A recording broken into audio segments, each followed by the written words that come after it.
Je m'appelle Elisa.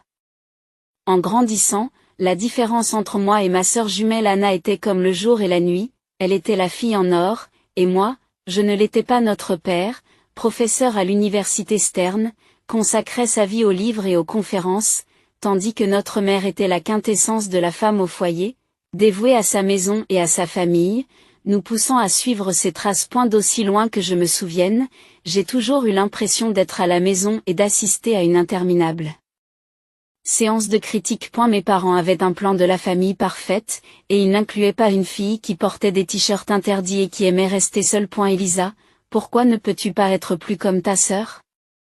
C'était la phrase préférée de ma mère, qu'elle me lançait généralement lorsque j'arrivais au petit déjeuner avec mes écouteurs sur les oreilles, essayant de bloquer le monde. Anna, elle, passait dans la lueur de l'approbation. Je ne comprends pas pourquoi il t'est si difficile de mettre une belle robe et de sourire davantage, disait-elle en faisant passer ses cheveux parfaits sur son épaule. On aurait dit qu'elle venait d'une autre planète. Un samedi particulièrement épuisant, alors que notre famille se préparait pour l'une des fêtes de la faculté de papa, un vrai fiasco, mais une apparition obligatoire pour nous, j'ai décidé de me rebeller de la plus petite façon que je connaissais. J'ai mis mon eyeliner le plus sombre et une paire de bottes qui ne correspondaient absolument pas aux normes en vigueur. Tu ne vas pas sortir comme ça, n'est-ce pas? Maman m'a surprise dans l'escalier, ses yeux se sont posés sur mes bottes, comme si elles étaient couvertes de boue. J'ai haussé les épaules, ma défense habituelle. Je ne vois pas pourquoi. Elle a poussé un soupir, un long soupir qui disait que j'étais la plus grande déception dans son monde parfaitement ordonné. S'il te plaît, Elisa, juste pour cette fois. Tu ne peux pas essayer de t'intégrer? Pourquoi? Pour que tu puisses prétendre que nous sommes une famille parfaite? J'ai répliqué, fatiguée de la même vieille chanson et de la même danse. Il ne s'agit pas de faire semblant. Il s'agit de respecter ton père. Elle a argumenté, sa voix prenant ce ton tranchant qui veut dire qu'il faut faire des affaires. Anna, qui avait entendu l'échange, arriva en trottinant dans le couloir, ses talons claquant sur le parquet comme ceux d'un juge qui s'approche de son siège. Maman a raison, Lise. Ce n'est pas si difficile d'avoir l'air décent. Pourquoi faut-il toujours que tu rendes les choses difficiles? Peut-être que je ne veux pas être un clone de toi, Anna. J'ai craqué, sentant mon visage s'échauffer. Je détestais ces disputes, je détestais être comparée. Mais plus que tout, je détestais avoir l'impression d'être l'intrus dans ma propre maison. Papa est apparu au bas de l'escalier, les sourcils froncés.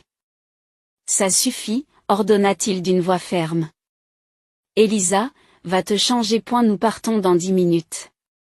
Son ton ne laisse aucune place à la discussion.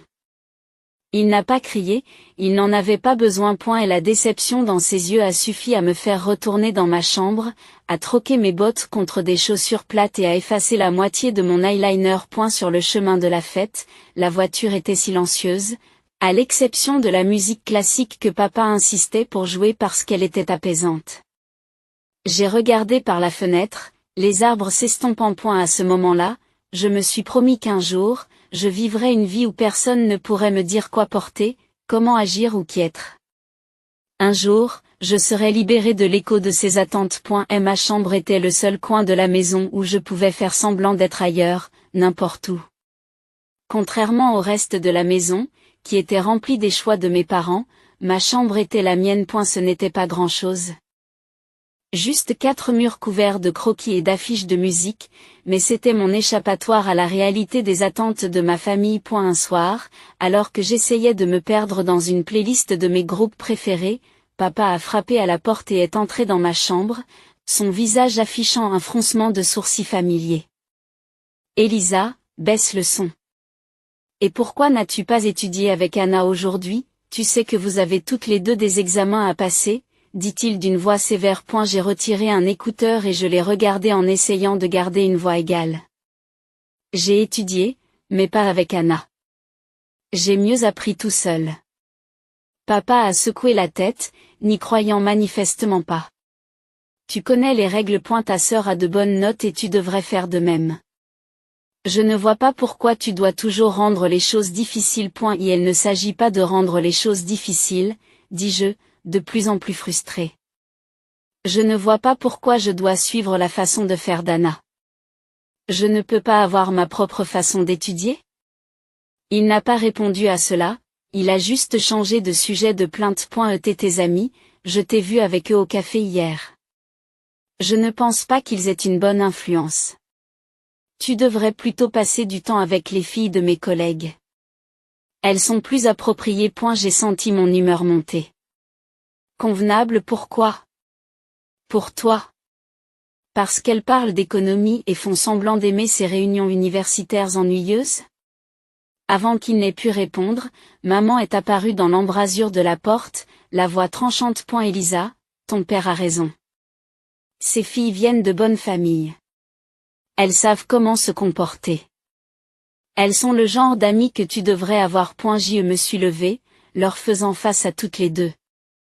Et si je ne veux pas d'amis choisis pour moi, et si je voulais choisir mes propres amis, choisir ce que j'étudie, ou même ce que je veux être?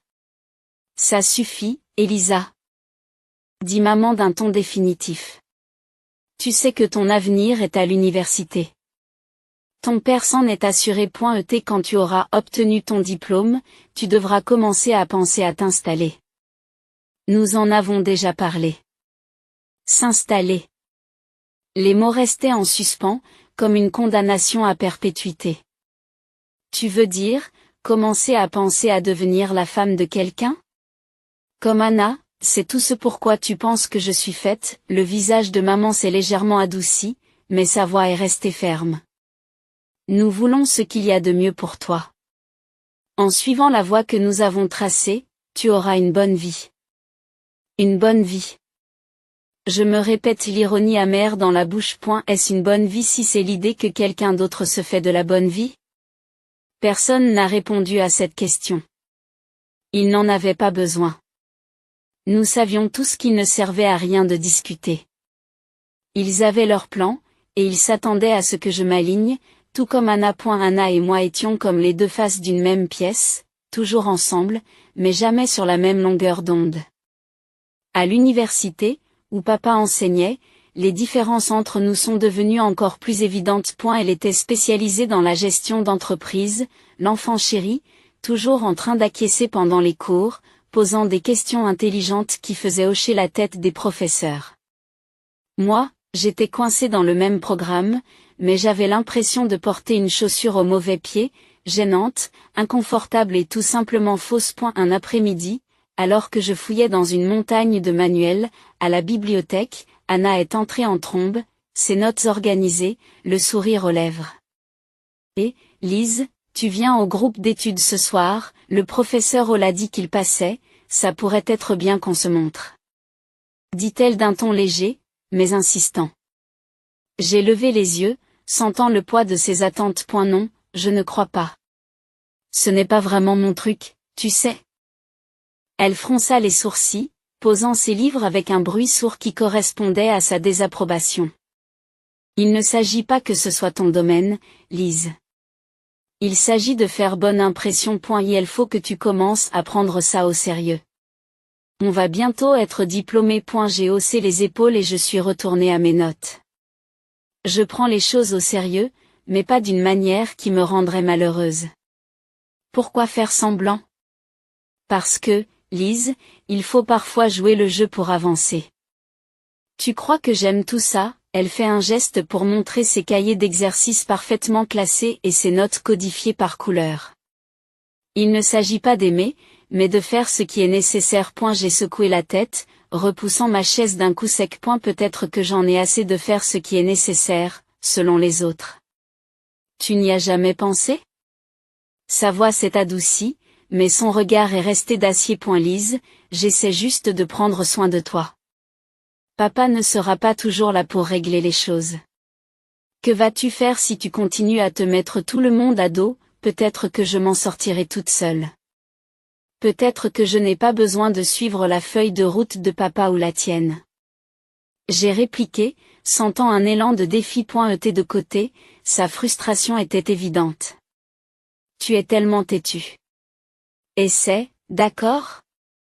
Pour moi, sinon pour toi.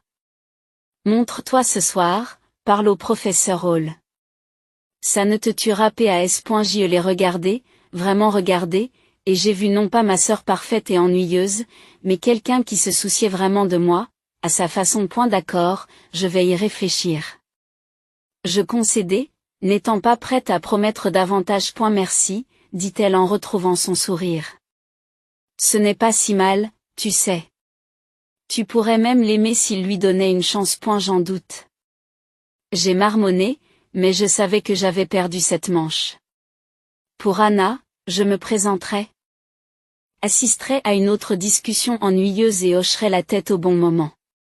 Ce n'était que quelques heures, me suis-je dit. Comment cela pourrait-il être pire? En fin de compte, ce n'est pas aussi grave que je le pensais.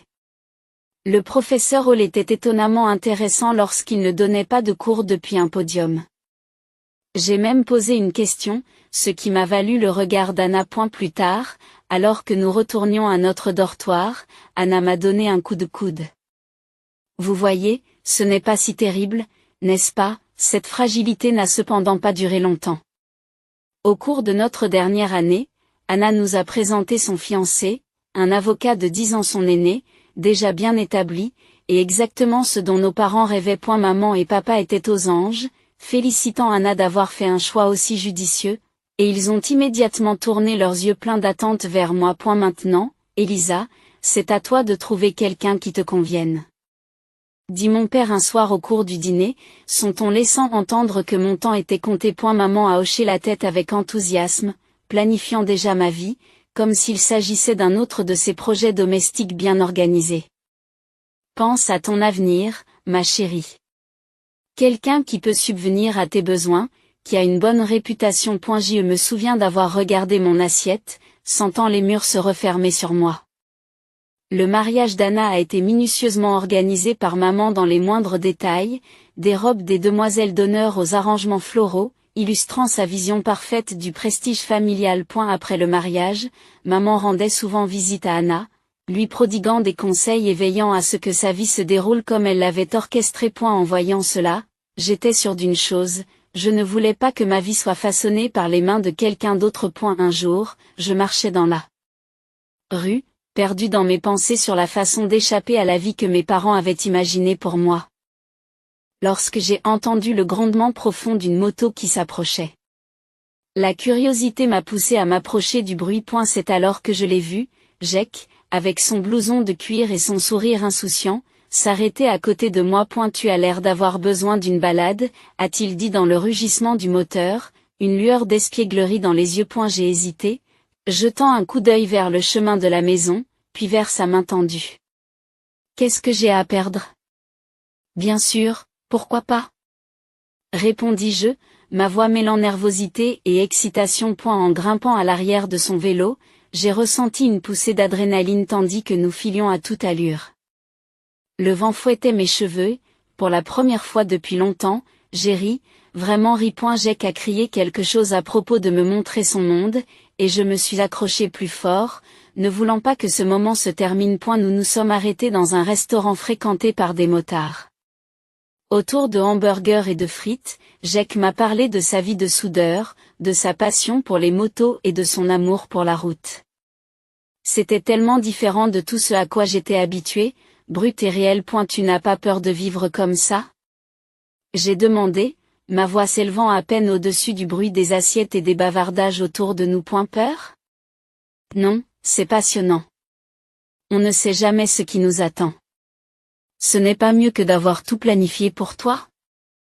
Il m'a répondu, ses yeux s'illuminant à chaque mot. Au cours des semaines suivantes, nous nous sommes rencontrés, secrètement. Chaque trajet sur la moto de Jake m'éloignait de la vie que j'étais censée vivre et me rapprochait de celle que je voulais. La vitesse, l'aventure, ce n'était pas seulement une question de sensations fortes. Il s'agissait de se sentir vivant, de se sentir libre. Un soir, alors que nous regardions le coucher de soleil depuis un point de vue isolé, Jake s'est tourné vers moi. Elisa. Je ne fais pas du vélo uniquement pour m'évader. Je roule pour me sentir vivant, pour que chaque instant compte. Avec toi, chaque instant a l'air de valoir quelque chose. Je me suis penché sur lui, mon cœur battant la chamade. Je n'ai jamais ressenti cela auparavant. Tu me fais me sentir libre, Jack. Elle a souri et m'a rapproché de lui. Alors ne revenons pas à la simple existence. Vivons. 6 mois avec Jack m'ont semblé être une vie entière de moments dont j'avais toujours rêvé. Le jour où il m'a demandé en mariage, sous les étoiles, avec le doux grondement de sa moto en arrière-plan, mon cœur a crié oui, avant même que ma bouche ne puisse former le mot. Tout était parfait, à l'exception d'un obstacle imminent, mes parents. J'ai lutté contre la peur de leur présenter Jack. Il était tout ce qu'ils désapprouvaient, ses aspérités, son esprit sauvage, sa vie de soudeur, simple mais satisfaisante. Mais l'amour a renforcé mon courage et j'ai décidé qu'il était temps qu'il sache. Le jour où j'ai ramené Jack à la maison, il était vêtu de son habituel gilet de cuir, d'un t-shirt noir, d'un jean déchiré et d'un bandana. C'est ce que j'aimais chez lui, il n'hésitait pas à se mettre en avant. Nous avons marché dans l'allée et je pouvais déjà sentir le poids du jugement de mes parents. Lorsque nous sommes entrés, le visage de ma mère a pâli à la vue de Jack, ses yeux se sont écarquillés sous le choc. Qu'est-ce qui se passe, Elisa? Elle a halté, sa voix était à peine un murmure. La réaction de papa fut plus dure, ses mots tranchants comme des couteaux. Qui est-ce, et pourquoi est-il habillé comme un PD dans notre maison? J'ai pris une grande inspiration, pour calmer mes nerfs. Maman, papa, c'est Jack. C'est l'homme que j'aime. Nous allons nous marier. Leur silence était assourdissant. Puis papa s'est tourné vers Jack, le ton empreint de dédain. Marié, que fais-tu dans la vie, jeune homme? Quelles sont tes qualifications, Jack, béni soit-il?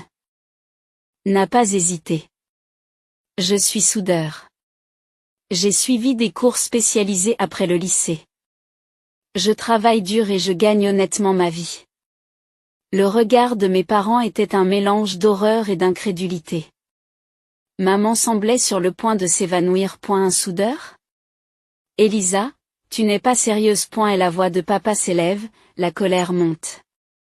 Tu t'attends à ce que nous donnions notre bénédiction à cela?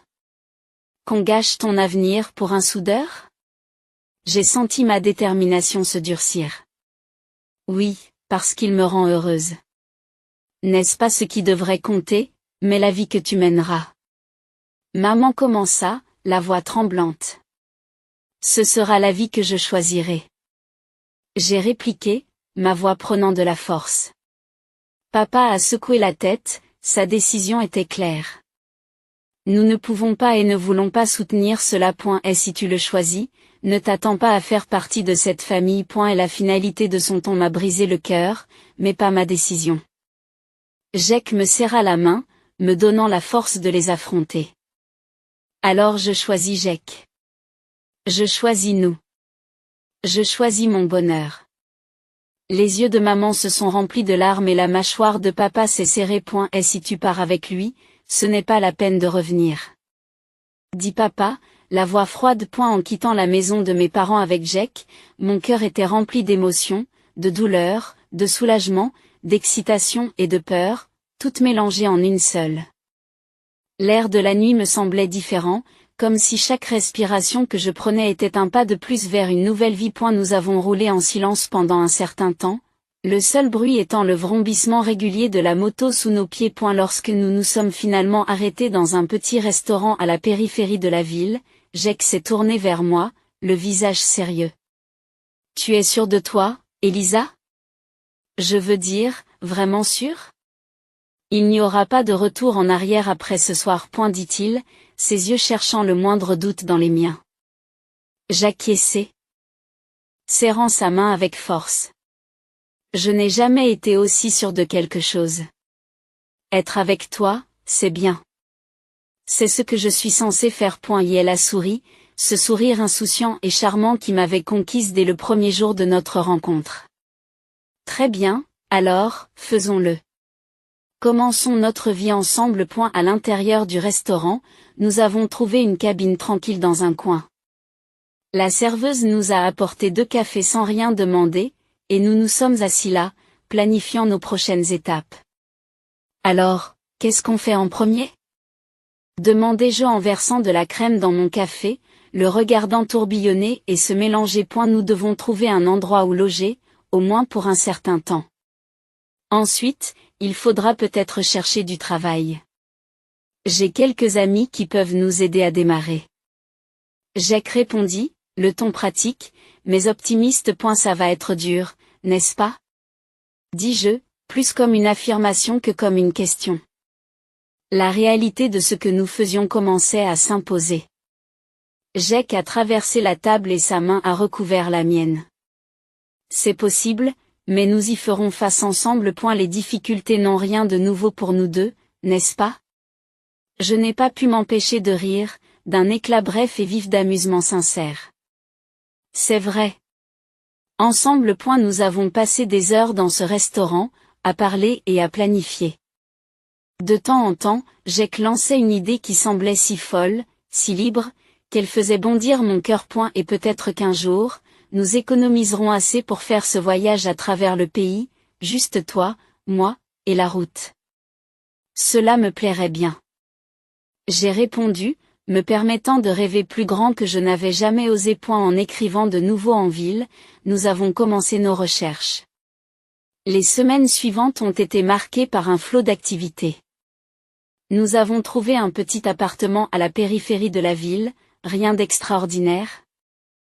Mais c'était le nôtre. Jack a trouvé du travail dans un garage local et j'ai fait des heures supplémentaires dans un restaurant voisin.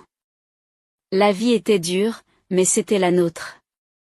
Nous nous sommes contentés de ce que nous avions, et chaque soir, lorsque nous rentrions à la maison, nous avions l'impression d'avoir tout ce qu'il fallait. Quelques mois plus tard, nous avons décidé qu'il était temps d'officialiser notre union et nous nous sommes mariés lors d'une petite cérémonie intime. J'ai gardé l'espoir que ma famille viendrait, qu'elle verrait à quel point j'étais heureuse et qu'elle abandonnerait ses préjugés. Mais les chaises qui leur étaient réservées sont restées vides, et les messages de félicitations ne sont pas arrivés.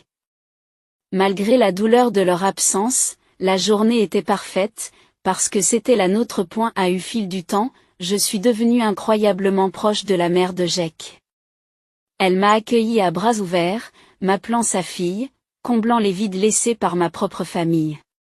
Sa chaleur et son acceptation ont guéri certaines des blessures laissées par le rejet de mes parents. Les choses s'amélioraient enfin pour Jack et moi. Après avoir suivi une formation complémentaire en plongée et être devenu soudeur sous-marin agréé, son revenu a grimpé à $150 000 par an.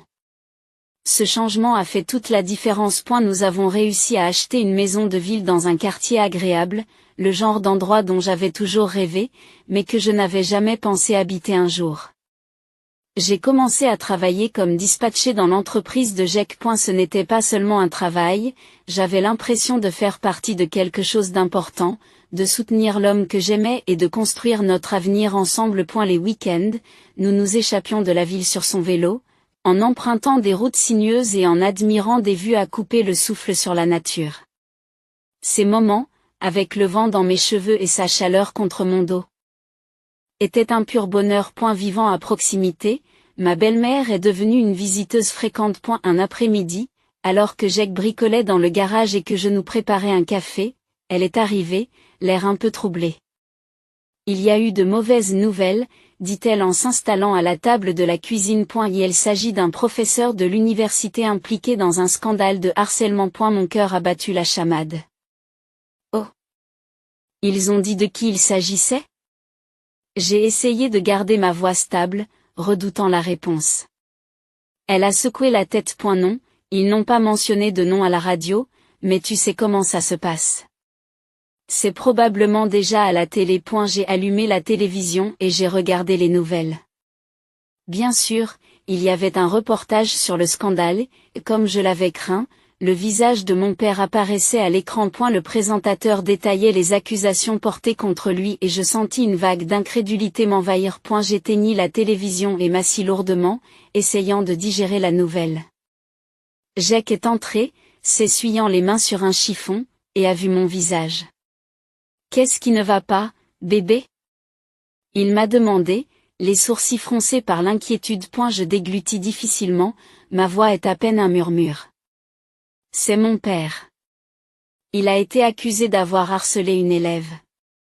L'expression de Jake s'est durcie un instant avant qu'il ne s'approche et me prenne la main. Je suis désolée, Elisa.